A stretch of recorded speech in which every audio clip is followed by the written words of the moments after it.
যার কাছে রূপগঞ্জের দায়িত্ব ছিল সে শুধু নিজের পেট ভরার জন্য ছিল। বিএনপি পরিবার আপনাদের যাতে সুচিকিৎসা ব্যবস্থা যাতে সবসময় থাকে এই দিকে আমরা সবসময় ইনশাল্লাহ আপনার নজর দিব। হসপিটালটা করেছিল কারণ আমার এই বন্ধুর দাদিটা ইন্তেকাল করেছিল হার্টের সমস্যা নিয়ে যখন ইন্তেকাল করেছে তখন হার্টের কোনো সুব্যবস্থা সুচিকিৎসা বাংলাদেশে ছিল না। বাংলাদেশে এইটাই একটি প্রথম যে বাংলাদেশের সর্বপ্রথম হার্টের একটি হসপিটাল, পূর্ণাঙ্গ হসপিটাল এই তারুণ্য হসপিটাল করেছে। এবার আস্তে আস্তে করে এর একটি মেডিকেল কলেজের দিকে পূর্ণাঙ্গ রূপ নিয়েছে।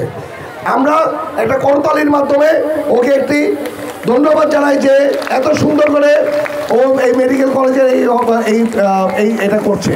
আসলে ও কোনো রাজনীতির সাথে জড়িত না, শুধু আমাদের রূপগঞ্জবাসীকে সহযোগিতার জন্য ও এসেছে, আমাদের সহযোগিতার জন্য ও এখানে এসেছে। যাক, আজকে আপনারা জানেন সামনে একটি নির্বাচন আছে।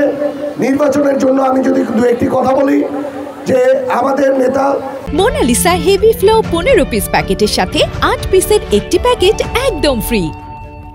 দেশনায়ক তারেক রহমান সাহেব এর 31 দফার ভিতরে একটি জিনিস আছে যে প্রতিটি নাগরিক যাতে সুব্যবস্থা পায়।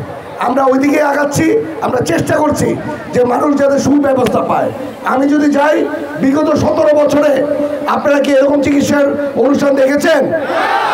কারণ কি যে যার কাছে রূপগঞ্জের দায়িত্ব ছিল সে শুধু নিজের পেট ভরার জন্য ছিল, সে কখনো মানুষের পাশে দাঁড়ায় নাই, মানুষের কষ্টের দিকে তাকে নাই।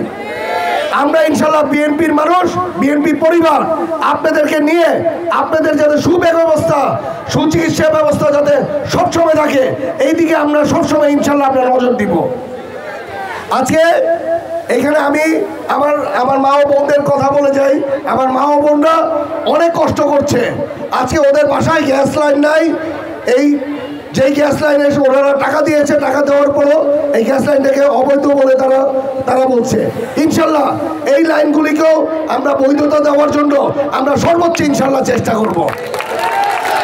আজকে আমার এই মা বোনরা যাতে সুচিকিৎসা ইভেন পড়াশোনার জন্য যাতে ভালো স্কুল পায় ওই দিকেও আমরা নজর রাখবো।